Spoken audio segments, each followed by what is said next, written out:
The US military has been carrying out strikes against alleged drug boats in the Caribbean and in the Pacific. This has been going on since a number of months now, but a new report has emerged, and if true, it could raise serious questions on the legality of the very first strike and reignite allegations of a possible war crime for the US. According to a report by the New York Times, the US military used an aircraft painted to look like a civilian plane to carry out the first boat strike, in which at least 11 people had died in that strike on the 2nd of September last year. The camouflaging of the US military aircraft as a civilian plane constitutes a war crime called perfidy. Perfidy is a deceptive tactic under which aggressors fool adversaries into dropping their guard and then attack them and kill them.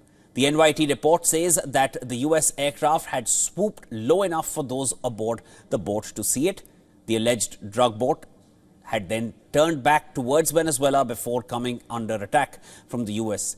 Two survivors of the first strike, they waved at the aircraft before they were killed in a follow-up strike, which are now being called the double tap strikes, which again was the first biggest controversy regarding the strikes which took place on the 2nd of September. Again, that was illegal under international law.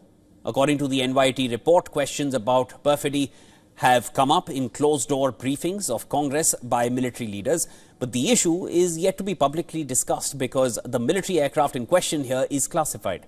US Secretary of War Pete Hegseth has faced severe flack for the alleged double-tap strikes, which he denied, saying that he would have given the orders, but he was not looking when they carried out that second strike.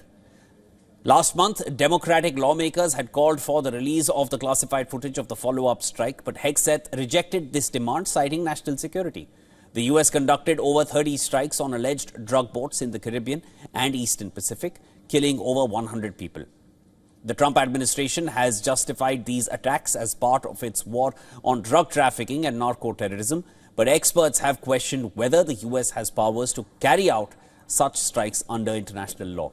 The strikes culminated in the US military operation in Caracas to capture Venezuela's President Maduro, who is now facing trial on US soil over charges of drug trafficking in the US.